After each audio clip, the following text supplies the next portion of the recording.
another tiny house talk. Wanted to do an outdoor video today, but the wind was just blowing way too hard, and sounded like a hurricane. All you would have heard was on here. So we're doing an inside video today, and usually I know we do these on Mondays, and that's what we're going to try to do for the most part, is do our tiny house talks on Monday. But because of the wind and all that, we thought, well, we'll go ahead and do this today. We are trying for somewhere around a month or so at least to put out a video almost every day except for Sundays, right?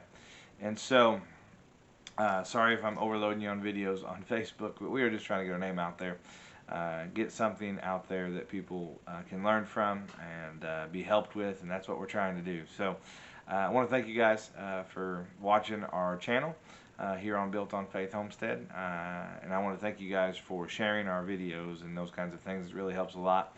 I do want to say this, I was able to look at our analytics on YouTube, and according to it, somewhere around 86% of you people right here watching this video are not subscribers, and that's a simple way that could go a long ways to helping us out, actually. It can help us out by making our channel more popular, if you will. If you would like to subscribe, I'm not trying to force you to, right?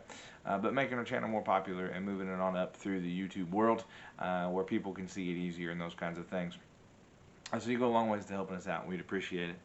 But tonight we're going to talk about cost, tiny house cost. So our particular building we ordered is a 14 by 32 with 2 lofts. We got 10-foot loft on one side and a 9-foot loft on the other side, which gives us a grand total of about 721-ish square feet.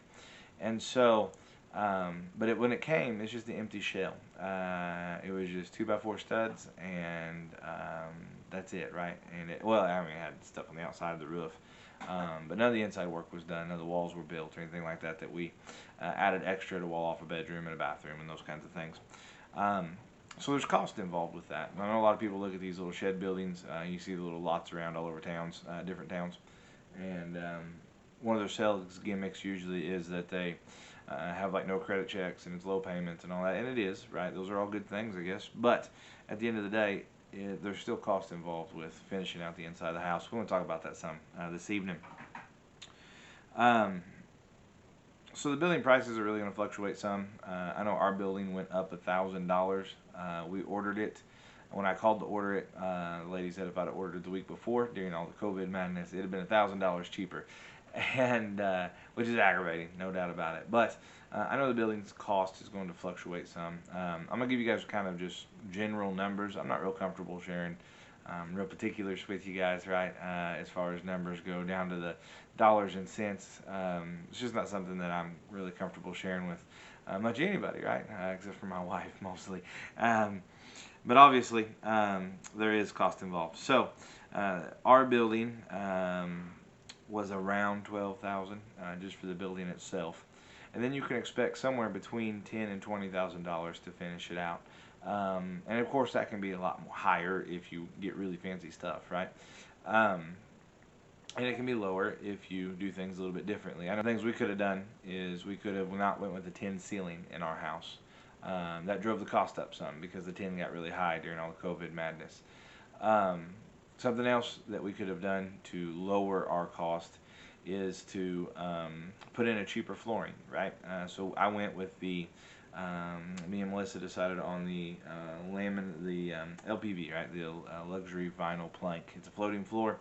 What we bought already had the pad attached to it because the cheaper flooring that was still laminate floating floor. If I bought the padding and then the flooring, it was going to be a little bit more expensive actually. So we went with the kind with the padding already attached, and that cost us a little extra. I've put in a few different kinds of floor now. I am by no way a flooring guy, but I have put in a few different kinds, and I know this flooring well enough to know it's very easy to put in, easy to install, it's very durable, and Melissa says it's very easy to clean. And so all of those factors will factor into places that you want to save money and places you want to go ahead and spend a little extra money to have something a little bit easier, nicer, more durable, whatever it may be. Also, we talked about like our luxury spin with our wood stove, right? You can find a wood stove cheaper than the one that we found. You can hunt around, maybe even find one used cheaper, which would be awesome. We could not find one used that was what we were looking for necessarily, and so we bought a new one. And then even if you're buying a new one, you could buy a different kind of wood stove and save yourself some money there. Um, I know for us, I even kept track. Like I kept track of all the receipts, and then it was all the nails, all the screws, even the fuel driving back and forth, what it actually cost, because I wanted to know what we were actually putting into this house. Um, I will tell you. So I told you somewhere between $10,000 and $20,000 to finish it. We were at the upper end of that number. I thought we could do it for 10, even with what we were doing, and I think we probably could have if it wasn't for the COVID craziness. I remember my dad even was helping me with the electric, right, and he's helped me look for wire around because it's hard to find. And he was like, "We're not paying that much for wire, right?" And he found some wire somewhere, called me and said, "We ain't paying that much." And then a couple days later, he called me. He's like, "Yeah, no, that's the cheapest one I can find." So it's just stuff like that. Our flooring, I was buying just a few boxes at a time because of COVID. There was never all this stuff like at Lowe's that I needed in one shot. So I had 3 or 4 different projects going all the time. And I had just got the lofts floored. And I went back to go get some more boxes to start the flooring, like in our bedroom and our bathroom and that kind of stuff. And it went up 50 cents a foot. And I called Melissa and I was like, "Man, this flooring went up 50 cents a square foot," which is a lot, right? And so I was like, we may have to go with a different kind of flooring. And we hunted and looked around and we couldn't find anything we thought we liked that was any cheaper. And so we ended up having to put the same flooring in down the base, down in the lower level here below the lofts, and it went to 50 cents more a square foot, right? Boards sometimes would go up $1 a board, and you can see like these boards behind me here, right? This is just like one by. This is what we built our cabinets and pantry and stuff out of. You might go in there, it might be $1 a board higher, which maybe doesn't sound like a whole lot, but when you're buying 100 boards, that's $100 higher, right? And so COVID really messed up our budgeting on this house and made it a lot more expensive. Well, I hate to blame COVID. The reaction to COVID is what caused our price to really go up. We, like I said, we were at the higher end, up there at the upper end of that $10,000 to $20,000. I think that reasonably you can expect to spend at least probably $15,000 if you are planning on getting like several new stuff instead of hunting around for used stuff. But I'd say fairly reasonable. You can do it for 15 if you really pay attention to what you're doing. One of these about this size, right? There is also some things that we had to buy, which I included in our price, right? That maybe you wouldn't have to buy, right? So our oven, we had to buy a new oven. And then even that, the oven we wanted that was $50 cheaper than the one we ended up getting, they didn't have and wasn't going to have until about right now. And we couldn't wait that long. We had to have it fairly quickly, right? So we paid $50 more for the oven that we've got. We had to get a new washer and dryer that was stackable. We didn't buy a brand new one. We found some used ones. That's one of the things we were able to find used. But still, we had to buy that, right? And then, like I said, the wood stove. We didn't have to buy a refrigerator. Our refrigerator wasn't wrote in the contract of the house that we sold, so we brought our refrigerator in. But if you didn't have to bring all that stuff in, maybe you could save some money, or maybe you could hunt around and find used stuff cheaper. With our, we have a stainless steel fridge, and we wanted a stainless steel oven, and we didn't want one that was flat top. We've had those in the past. We don't really like them. We just wanted the regular old elements like the older stoves used to have. And in order to find one like that, we just couldn't find a good used one around, so we ended up having to buy new, right?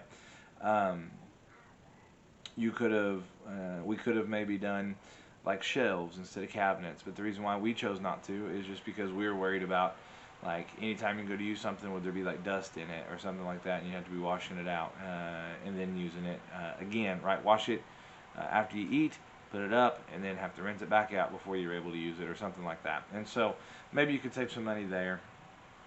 Flooring, like I said, even the ceilings, like I said, we went with 10. You could save some money by not going with 10. Some friends of ours that built a tiny house just used the same that they used on their walls, the same material, and it looks wonderful. It's absolutely gorgeous on the inside of their house. And we really like it, right? We was over there looking at it there one day, and I was like, man, this is beautiful. And we probably could have done something similar. But with our tiny house, with the lofts, That gives us really low ceilings in our bedroom and in our kitchen. And I was worried having all of that darker material that it would make it feel smaller, if that makes any sense to you. And so we went with the 10 because it reflects light. Every little bit of light, even like the light that hits this dinner table that I've got this camera setting on, and then it goes up, right? It reflects off the table, goes up, hits the 10, and reflects off of that. Our wood stove even puts a glow in our living room off the 10 ceilings.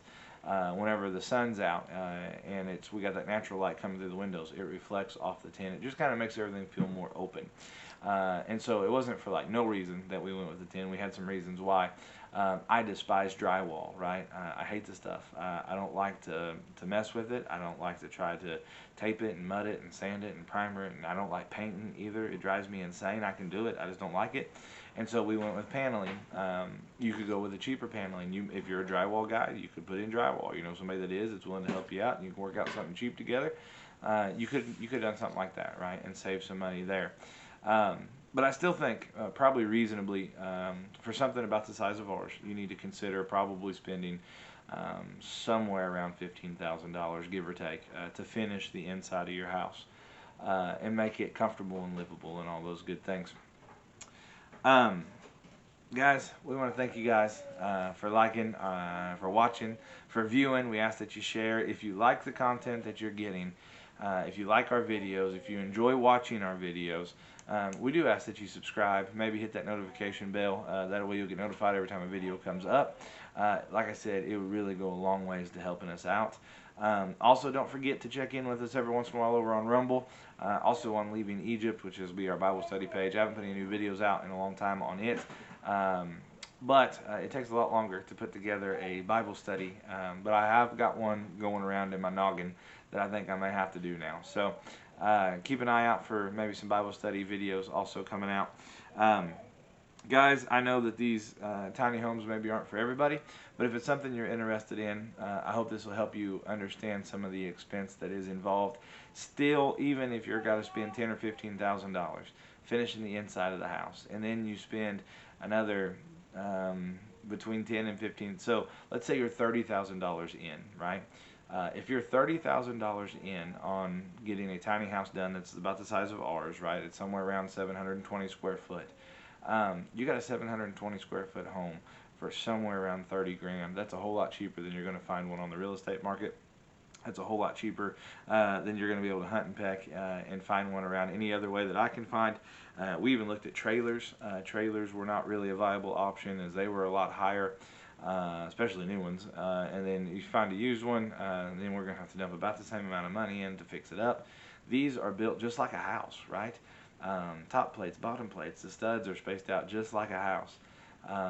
Theoretically, we could set this on a foundation or maybe even on a basement and we'd have a house, right? Just like the house you're living in, it'd be the exact same thing. It's just tinier, right? And if you even think about it, 700 square foot, I want you to think about the houses maybe your grandparents or great-grandparents lived in, right? A lot of them lived in places that were this smaller even, right? They had one-room houses and those kinds of things. It's not that it's not doable, it's that we usually aren't willing to make the sacrifices involved to do so. But for me and my wife, obviously, like I said, we felt like it was the Lord's plan for us to do, and also we felt like financially it was our best option. If we ever want to sell this, the resale value on these are amazing. It's a whole lot better than a trailer. If we want to keep it, if we want to live in it, we feel like we could live in it for a very long time. Like I said, either till the Lord comes back or He takes us on up to Him, one of the two, right? And so we feel like it's actually doable here in this little place that we're living in now. So like I said, it's not for everybody, but hopefully, maybe if it's something you're thinking about, hopefully this video will help you plan the financial end of it. For us, it's not like we had an extra 30 grand laying around to just live in our house and then go build a tiny house, right? We had to sell our old home, take the profits from our old home, dump them into this home. In the meantime, we had to live with my mom and grandma, which we're very thankful. If you guys are watching this, thank you guys for giving us a place to live while we did that. And like I said, we are blessed enough to be on some family land here while we look for some other land someplace else. We are, like I said, just like you guys, man. A lot of you guys probably living, at least some of you probably anyway, living kind of check to check and just trying to make ends meet every month, and hoping and praying that there's not too much month at the end of the money, right? But the Lord blessed us and gave us the ability to sell our house, and so we sold it, and then was able to dump those profits into this place. And so I just want you guys to not be scared of it, right? If it's not something you're supposed to do, right, that's one thing. But I don't want you to be so scared of, like, can I do it, can I not, all that kind of stuff, that you're just frozen, even if the Lord told you to do it, right, and you feel like you're supposed to live in something smaller and free up your finances some, or free up your way of life some, or whatever it may be. I just don't want you to be so scared of it because of this, that, or the other, right? I want you to feel confident in it. Like I said, there's ways one could do it cheaper, especially if you had some time to hunt around and get some used stuff and all that good stuff. We just didn't have that kind of time. We wanted to get it done, and so we had to spend a little extra money here and there. We were able to do all the labor ourselves. My dad did come down and help. He don't charge much, but maybe coming to visit the grandkids, so that's pretty cheap labor, right? And so if you can do the work yourself, and if you don't think you can, right? If you don't think you can do the work, you might think about that, right? If you're physically unable, that's one thing. But if you're physically able individual and you're just scared of it, just learn it, man. One thing about doing it yourself, as long as it keeps your head dry at the end of the day, you're good to go, right? And so, guys, once again, thanks again for watching. Please check us out and continue watching for more videos. We thank you guys, and we'll see you later.